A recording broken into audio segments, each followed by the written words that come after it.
Hello everyone, so we're back again for track 7 of the Gods album, and this is due out on February the 2nd, 2021. And you can download it from all major stores on that date, or you can pre-order from www.phoenixflames.co.uk. It will be in the links below. You're getting that quite presenterish, aren't you, really? That's quite good. Do you like it? Yeah, very professional. It's got to be Jan Leeming. Jan Leeming, of all people, Jan Leeming. There could be worse, I suppose. So, the track 7 is Neptune. And as we know, Neptune's god of the sea, he's god of earthquakes, he can control all the fishes and everything under the sea, and he's that strong aqua-type man with a trident. He's very, very strong and powerful when it comes to the water element. He's very strong when it comes to the sea.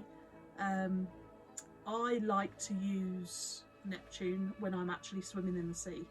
I like to ask him to come and help me cleanse and bring the sea over the top of me, and boy does he do it, especially when Claude's rolling about in the waves, which is quite funny. Tell me about that experience. Let's tell me about that, come on. So we go down to visit my parents in Portsmouth, which is where I grew up, and there's a place in Portsmouth that we go all the time where the sea's quite warm.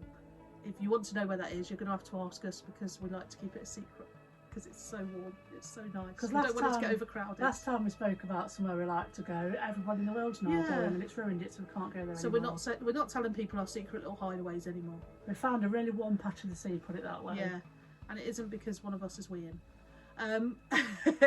It's actually hot.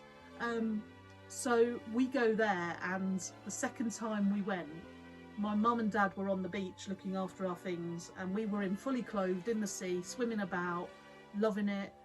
Decided to get out after about an hour and a half of my mum and dad getting bored on the beach. And Claude trips up. The sea always likes to get Claude. It does, because when we were in Portugal, I was trying to take photos in the waves. There's a great photo of that, isn't there? And it just tries to drag me in every time, doesn't it? Yeah. So I think Neptune's got something against Claude. I don't think she's been honouring him enough, to be fair. So she kind of had to do this song just to honour Neptune so that he doesn't attack her so much. But Claude tripped up, and with that, she started tumble machining in the waves. I couldn't get up. And she couldn't get up. Over and over. And me being me, just stood there and laughed. And so did my mum. All I could do was this screeching, this cackling really loud from the beach, thinking I need some help. I'm taking in water here, in about 3 foot of water, but I'm still tumbling. The car was too much for my weak knees. In the end, I think my dad went to help her, the true gent that he is. But me and my mum was just in absolute stitches. It was so funny. But I think it's because Claude's upset Neptune. Clearly. But I absolutely love the sea. I've always been drawn to the sea, negative ions, and it's just something that is magical for me. It always has been, and I also have absolute respect for what it can do, what it dragged under. Yeah. Especially after that tumbling. Yeah, but I love the recharge of the beaches and the sea, and proper respect to the god Neptune. Yeah, and the cleansing that the sea can do. It's so cleansing when you're standing in that pool of salty water, and it's just... And thinking, is that seaweed or is it a jellyfish? I don't know. If you can't see.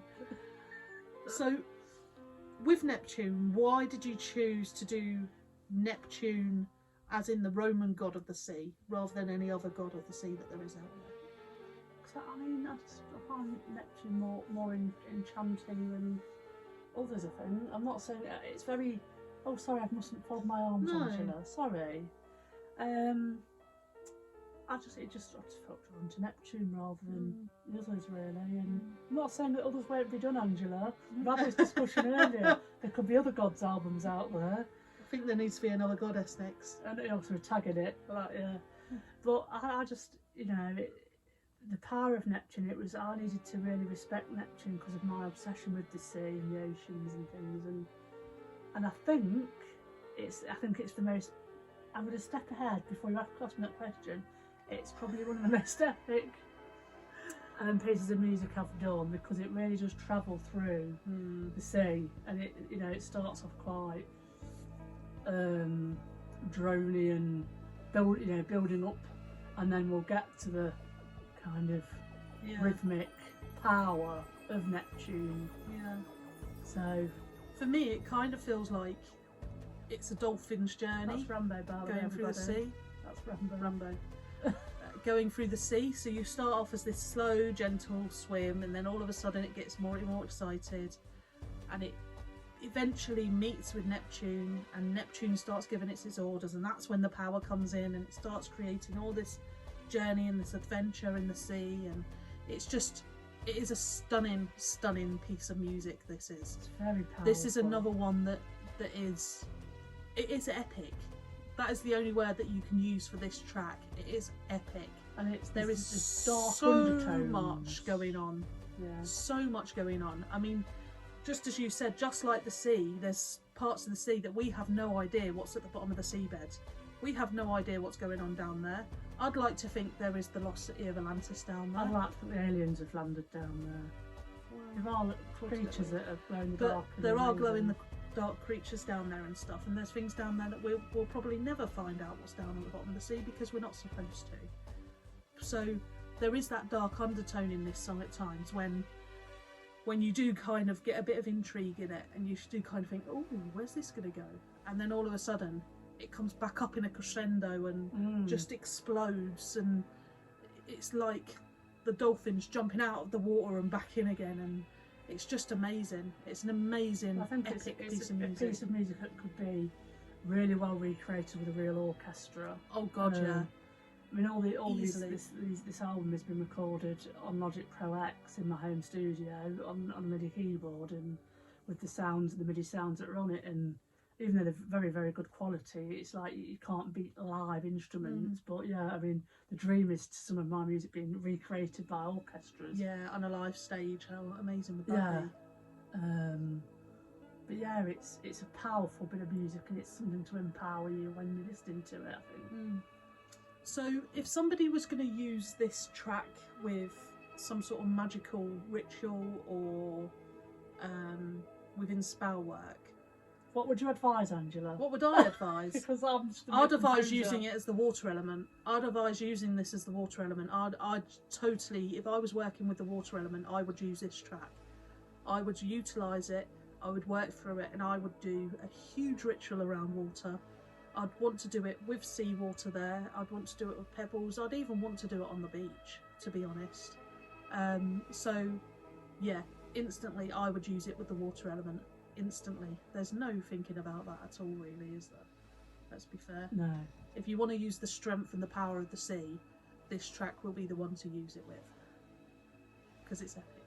It is epic. I think that kind of just like really describes what it is. It's an epic song. It's an epic piece of music. Yeah. And on that note, ching ching, we're going to say goodbye, and we'll get on to the next one. Track 8 next.